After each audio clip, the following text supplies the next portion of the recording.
सबको जय मसीह की। मैं पास्टर लालजी विश्वकर्मा। आइए आज दिन की नई शुरुआत के लिए सुबह की प्रार्थना हर एक के लिए करते हैं। प्रार्थना शुरू करने से पहले मैं वचन के माध्यम से हर एक से बातचीत करना चाहता हूँ। आइए वचन को देखते हैं। नीति वचन अध्याय 3 वचन 5 से। नीति वचन अध्याय 3 वचन 5 से। आइए देखते हैं। तू अपनी समझ का सहारा न लेना, वरन संपूर्ण मन से यहोवा पर भरोसा रखना। उसी को स्मरण करके सब काम करना, तब वह तेरे लिए सीधा मार्ग निकालेगा। अपनी दृष्टि में बुद्धिमान न होना, यहोवा का भय मानना और बुराई से अलग रहना। ऐसा करने से तेरी शरीर भला चंगा, ऐसा करने से तेरा शरीर भला चंगा और तेरी हड्डियां पुष्ट बनी रही। आमीन, हालेलुया। मेरे प्यारे भाई बहनों, यहाँ परमेश्वर की वचन बता रही है। यहाँ परमेश्वर की वचन बता रही है। वचन कहता है कि तू अपनी समझ का सहारा न लेना। कहता है कि हे मेरी संतानों, तुम अपने जीवन में कभी अपने समझ का सहारा न लेना। कहता है कि हमेशा सारे मन से, संपूर्ण मन से उस परमेश्वर के ऊपर, यहोवा के ऊपर भरोसा रखना। कहता है तू अपने जिंदगी में कभी समझदार मत होना। तुम अपने समझ का सहारा किसी भी काम में मत लेना, परंतु हर कामों में तुम क्या करना, हर कामों को तुम उस परमेश्वर के हाथ में सौंप देना। अपने सारे कामों को उसके हाथ में सौंप देना, क्योंकि वचन में लिखा गया है कि तू अपने समझ का सहारा मत लेना, संपूर्ण मन से यहोवा पे भरोसा रखना। उसी को स्मरण करके अपने हर काम करना। जो भी काम करने के लिए जाना, उसको स्मरण करना, उसको याद करना। कहता है हमेशा हर काम करने से पहले उस परमेश्वर को याद करना।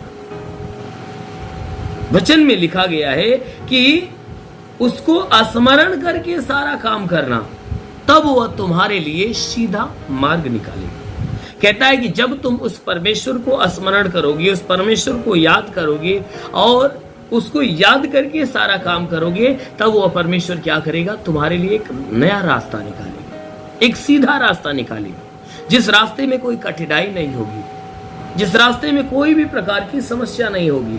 वचन कहती है तुम्हारे लिए सीधा मार्ग निकालेगा, सीधा रास्ता निकालेगा।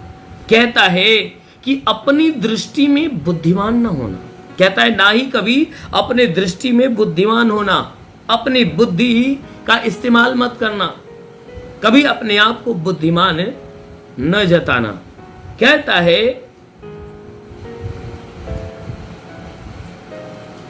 कि बल्कि क्या करना,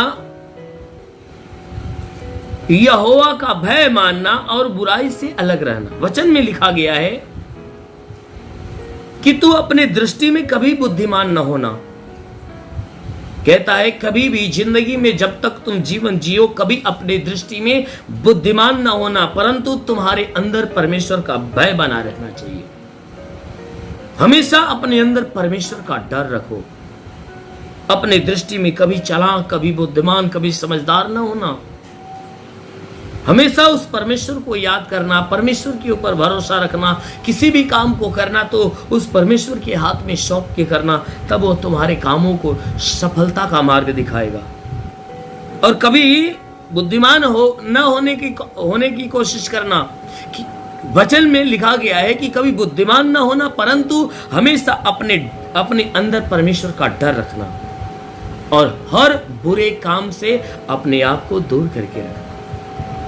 कभी बुद्धिमान न होना, हमेशा परमेश्वर से डरते रहना और हमेशा बुराई से अपने आप को अलग करके रखना। वचन में लिखा गया है कि वचन कहता है कि तेरे ऐसा करने से तेरी शरीर भला चंगा हो जाएगा। अगर तू परमेश्वर का भय मानता है, अपनी दृष्टि में चालाक बुद्धिमान नहीं बनता है, बुराई से अपने आप को अलग रखता है, तो तेरे ऐसा करने से जो तेरे शरीर में बीमारियां रहेगी वो तेरे शरीर की सारी बीमारी चली जाएगी। तू भला चंगा हो जाएगा और तेरी हड्डियां मजबूत हो जाएगी, तेरी हड्डियां पुष्ट हो जाएगी। इसलिए मेरे प्यारे भाई बहनों, हमेशा हमेशा आप परमेश्वर के अधीन रहिए, हमेशा उस परमेश्वर के ऊपर भरोसा रखिए, हमेशा उस परमेश्वर के को सौंप कर अपने हर काम को करिए। अवश्य है कि परमेश्वर आपकी मदद करेगा, हर कामों में आपकी मदद करेगा। कभी आप चालाक मत बनना, कभी अपने आप को बुद्धिमान मत ठहराना, हमेशा उस परमेश्वर से डरना, क्योंकि आज तक कोई भी व्यक्ति बुद्धिमान बनकर इस संसार में जीवन जीने नहीं पाएगा और ना ही पाया है। क्यों? कि हर बुद्धिमान व्यक्ति का जो अहंकार है परमेश्वर ने उसे तोड़ दिया है। इसलिए मेरे प्यारे भाई बहनों, उस परमेश्वर के अधीन आप बने रहोगे, उसके भय में आप जीवन बिताओगे, तो अवश्य है कि वो परमेश्वर क्या करेगा, आपको सुरक्षित बचा कर रखेगा, आपके शरीर की बीमारियों को दूर करेगा, आपको बिल्कुल भला चंगा करेगा, आपको ताकतवर बनाएगा, आपकी हड्डियों को पूरी तरह से मजबूत करके रखेगा। इसलिए हमेशा उस परमेश्वर के अधीन रहिए। जरूर है कि वो परमेश्वर आपके प्राणों की रक्षा करेगा। इसलिए आइए आंखों को बंद करिए, पूरे विश्वास से भरिए। मैं आप सभी के लिए प्रार्थना करने जा रहा हूँ। जरूर है कि प्रभु आपके जीवन में बहुतायत की आशीष देगा। धन्यवाद करता हूँ मेरे प्रभु परमेश्वर, सृष्टि के मालिक, धरती पे अन्न उपजाने वाले पिता, मैं तेरा धन्यवाद करता, जगत के पालनहार परमेश्वर, मैं तेरा धन्यवाद करता। प्रभु आपसे विनती प्रार्थना करते पिता, अपने पवित्र तेजस्वी सामर्थ्य बलवंत हाथों को बढ़ाकर जितने लोग प्रार्थना के सुन रहे पिता, हर एक के जीवन में प्रभु, हर एक के जीवन को तो अपने पवित्र हाथों से छू और अपनी सामर्थ्य उनके जीवन में आने दे, ताकि उनके शरीर में जितने दुख तकलीफ बीमारियां बिल्कुल बाहर निकलने पाए। हे परमेश्वर, जो दुष्ट आत्मा के उलझले बिल्कुल खत्म होने पाए। प्रार्थना करता जितने लोग प्रार्थना सुन रहे प्रभु, आज अपनी सामर्थ्य के द्वारा हर एक को भर दे, ताकि हे परमेश्वर जितने बीमार व चंगे होने पाए, इनके द्वारा कोई पाप कोई गुनाह न होने पाए। हर पाप हर गुनाह से प्रभु इन्हें बचा कर रख। हाँ मेरे महान परमेश्वर, प्रार्थना करते पिता, आज पूरे दिन ये जहाँ भी रहे सुरक्षित रहे, भले चंगे रहे, कोई दुख कोई तकलीफ कोई परेशानियां इनके जीवन में ना आने पाए। हर दुख हर तकलीफ हर परेशानियों से इन्हें बचा कर रख। मेरे महान परमेश्वर, प्रार्थना करते हैं इनमें से जितने बीमार है प्रभु, उन बीमारों के लिए प्रार्थना करता हूँ कि ये परमेश्वर उनके शरीर की बीमारियां चली जाए। जिसके सर में तकलीफ हो, मस्तक की तकलीफें हो, तो मस्तक की बीमारियां बिल्कुल खत्म होने पाए। जिसका मस्तक काम नहीं करता उसका काम करना चालू कर दे। हे परमेश्वर, प्रार्थना करते पिता, जिसकी आंखों में बीमारी हो, आंख की बीमारियां बिल्कुल चली जाए, आंखें बिल्कुल भली चंगी हो जाए। जिसके कान में तकलीफ हो, कान की भी तकलीफें निकल जाए। जिसके नाक में तकलीफ हो, नाक की तकलीफें निकल जाए। जिसके मुंह में तकलीफ हो, मुंह की तकलीफें निकल जाए। जिसके गले में कोई प्रॉब्लम है, गले का प्रॉब्लम, गले का छाला बिल्कुल खत्म होने पाए। जिसके सीने में दर्द हो, जलन हो, बिल्कुल नष्ट होने पाए। जिसके शरीर में गिल्टियां हो, गिल्टियां बिल्कुल खत्म होने पाए। पेट का दर्द, पेट का चुभन नष्ट होने पाए। कमर का दर्द निकल जाए, घुटने का दर्द निकल जाए, जोड़ों का दर्द, गठियावात की बीमारी, साटिका की बीमारी निकल जाए। प्रभु यीशु के नाम से हड्डी की तकलीफें, मांसपेशियों की तकलीफें, नसों की तकलीफें निकल जाए। प्रभु यीशु के नाम में आदेश करता हूं कि इनके शरीर के अंदर से हड्डी की तकलीफें, ब्लड प्रेशर, शुगर की बीमारी, दमा, HIV, TB, कैंसर नष्ट होने पाए। प्रभु यीशु के नाम में आदेश करता हूं, जिसका हाथ नहीं उठता उठने लगे, पैर नहीं चलता चलने लगे। ओ महान परमेश्वर, जिसके शरीर के अंदर लीवर काम नहीं करता चंगा हो जाए। जिसकी किडनी खराब हो चंगी हो जाए। जिसके शरीर में ब्लड नहीं बनता बनने लगे। प्रभु यीशु के नाम से अपेंडिक्स की बीमारी, हार्निया की बीमारी निकल जाए, गैस की बीमारी निकल जाए, सूजन हो तो नष्ट होने पाए। प्रभु यीशु के नाम से ट्यूमर की बीमारी निकल जाए, बाबासीर की बीमारी निकल जाए, लकवे की बीमारी नष्ट हो जाए। प्रभु यीशु के नाम से जिसके शरीर में पतली हो तो नष्ट हो जाए, पथली की बीमारी निकल जाए, ब्लड कैंसर की बीमारी निकल जाए। प्रभु यीशु के नाम में आदेश करता हूँ कि तुम्हारे शरीर में जुकाम हो, खांसी हो, बुखार हो बिल्कुल बाहर निकले। टाइफाइड, मलेरिया नष्ट हो, उल्टी दस्त की बीमारी, पेचिश पड़ना बंद हो जाए। किसी भी प्रकार के चर्म रोग, खाज खुजलियां नष्ट हो, किसी भी प्रकार के दाग धब्बे निकल जाए, सफेद दाग नष्ट हो जाए, पीलिया एसिनोफिलिया की बीमारी, लहू पानी की बीमारी निकल जाए। प्रभु यीशु के नाम में आदेश करता हूँ, लहू पानी की बीमारी निकल जाए। प्रभु यीशु के नाम में आदेश करता हूं, तुम्हारे शरीर के अंदर तुम्हारे घर परिवार के अंदर कोई दुष्ट आत्मा निकल जाए, दुष्ट आत्मा निकल जाए, उस शैतानी आत्मा शरीर से निकल जाए। ओ महान परमेश्वर, प्रार्थना करते पिता, ये परमेश्वर जितने लोग प्रार्थना सुन रहे प्रभु, हर एक के जीवन में तू महिमा की आशीष भर दे, ताकि इनका जीवन तेरे महिमा की आशीष के द्वारा फलवंत होने पाए। हे परमेश्वर, मैं प्रार्थना करता हूँ कि जितने पढ़ाई लिखाई करने वाले उनके पढ़ाई लिखाई के क्षेत्र पे आशीष दे, ताकि हे परमेश्वर जीवन के हर लक्ष्य को पूरा करे। हाँ मेरे महान परमेश्वर, प्रार्थना करते पिता, हे परमेश्वर जो नौकरी के तलाश में नौकरी देकर आशीष दे, जिसके पास रोजगार नहीं रोजगार दे, नौकरी नहीं नौकरी दे, जो गरीबी के श्राप में गरीबी के श्राप से छुटकारा मिले, जो कर्ज में कर्जा अदा हो जाए, जिसके पास घर नहीं घर हो जाए, चलने का साधन नहीं चलने का साधन होने पाए। हाँ मेरे महान परमेश्वर, प्रार्थना करते जितने सेवा करने वाले लोग हैं उनके सेवकाई के क्षेत्र में आशीष दे, ताकि उनकी सेवा हे परमेश्वर दिन प्रतिदिन बढ़ती जाए। हाँ मेरे प्रभु, मैं प्रार्थना करता हूँ स्वर्ग का द्वार खोल, स्वर्गीय आत्मा हर एक के ऊपर उतरने दे, ताकि सब के सब आत्मा के द्वारा भर जाए, आत्मिक अनुग्रह में भर। रिवास्तुंदुल रिवास्ता खबारंदेली रे, होली होली शिखार अबांदेली रिवास्ता लबासा कारंदेली।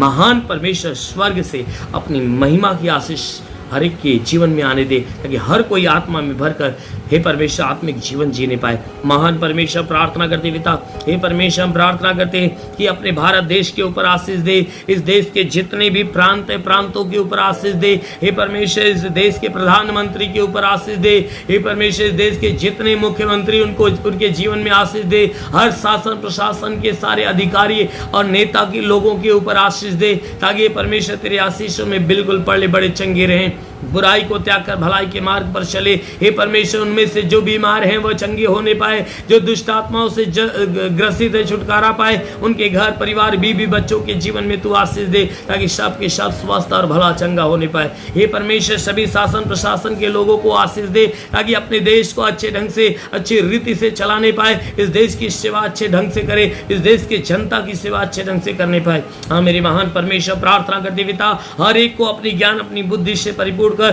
ताकि सबके सब आत्मिक जीवन जीना चालू करे। हाँ मेरे महान प्रभु, यीशु के नाम में मांगते हैं, आमेन। परमेश्वर हर एक को आशीष दे। God bless you. धन्यवाद। सभी भाई बहनों को प्रभु आशीष दे। यदि आप सत्य मार्ग और जीवन सत्संग प्रार्थना केंद्र में आप अपना दान या 10वां अंश देना चाहते हैं तो इस अकाउंट नंबर पर भेजिए। हमारा अकाउंट नाम है लालजी विश्वकर्मा और हमारा अकाउंट नंबर है 43501001089733 और IFC कोड है UBIN 054357 और बैंक का नाम है यूनियन बैंक और ब्रांच है पतरही जौनपुर UP या फोन पे या गूगल पे के द्वारा अपना दान या 10वां अंश देना चाहते हैं तो फोन पे नंबर है 8795130321 पर अपनी भेंट देकर प्रभु यीशु से आशीष को ग्रहण कीजिए। और यदि आप हमारे चैनल को सब्सक्राइब नहीं किए हैं तो कृपया इस चैनल को सब्सक्राइब और लाइक कर दीजिए और बेल को दबा दीजिए, जिससे हमारे चैनल के हर वीडियो का नोटिफिकेशन आपके मोबाइल फोन पर पहुंच जाएगा और आप आसानी से हर रोज की प्रार्थना सुनकर प्रभु यीशु के आशीष को ग्रहण कर पाओगे। धन्यवाद। प्रभु यीशु आपको आशीष दे। आमीन।